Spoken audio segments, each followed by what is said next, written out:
दिल्ली मुंबई के साथ साथ अब यूपी, बिहार, उड़ीसा और झारखंड जैसे राज्यों में भी कोरोना का कहर बढ़ता जा रहा है। हर रोज संक्रमितों की संख्या एक नया रिकॉर्ड बना रही है। अस्पतालों में बेड नहीं मिल रहे हैं, लंबी लंबी वेटिंग लाइन लगी हुई है। कोरोना की दूसरी लहर की भयावता का अंदाजा इसी से लगाया जा सकता है कि अस्पताल तो अस्पताल, शमशान घाटों पर भी लंबी वेटिंग लगी हुई है। जिन शमशान घाटों पर अंतिम संस्कार के लिए 2 या 3 प्लेटफॉर्म बनाए गए थे, वहां अब 40 से 50 प्लेटफॉर्म बनाए जा रहे हैं, ताकि शमशानों से भीड़ कम की जा सके। और जहां से भीड़ कम करने में किसी की कोई दिलचस्पी नहीं है, वो हैं चुनावी रैलियां।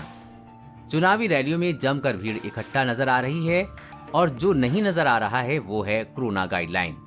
ना कहीं किसी को मास्क की सुध है और ना ही कहीं सोशल डिस्टेंसिंग का। देश के गृह मंत्री और प्रधानमंत्री जो एक तरफ पूरे देश से 2 गज की दूरी और मास्क है जरूरी की अपील करते हैं, वहीं अपनी रैलियों में इनका पालन नहीं कर रहे हैं। अब बात करते हैं अस्पतालों में बेड्स की उपलब्धता की। कोरोना की बढ़ती रफ्तार के साथ ही अस्पतालों में संकट खड़ा हो गया है और अब कई जगहों पर बेड्स की कमी देखने को मिल रही है। राजधानी दिल्ली में एक दिन में 10,000 से अधिक नए मामले सामने आए हैं, जिसका असर साफ साफ अस्पतालों में नजर आ रहा है। दिल्ली सरकार की कोरोना ऐप के मुताबिक 12 अप्रैल को दोपहर 1 बजे तक 17 बड़े प्राइवेट अस्पतालों में उपलब्ध कोरोना बेड्स की संख्या 0 हो गई है। यानी कि इन अस्पतालों में अब सामान्य कोरोना मरीज के लिए एक भी कोरोना बेड उपलब्ध नहीं है। आज मुख्यमंत्री अरविंद केजरीवाल ने समीक्षा बैठक कर अस्पतालों में और बेड बढ़ाने के निर्देश दिए हैं। केजरीवाल ने कहा कि कई सरकारी और प्राइवेट अस्पतालों के लिए फिर से कोविड अस्पताल बनाया जाएगा।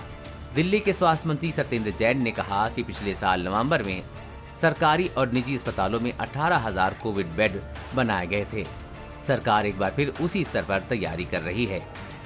गुजरात हाई कोर्ट ने स्वतः संज्ञान लेते हुए कोरोना मैनेजमेंट पर विजय रूपाणी सरकार को जमकर फटकार लगाई है।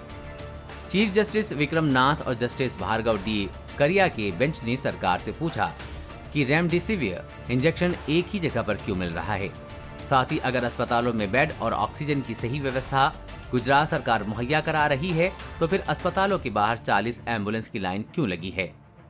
कोर्ट ने कहा कि सूबे के लोग समझ रहे हैं कि वो भगवान भरोसे हैं। सरकार कुछ तो ऐसा करे कि जिससे लोगों को एहसास हो कि सरकार कुछ कर रही है। कोर्ट इस मामले पर अगली सुनवाई 15 अप्रैल को करेगा।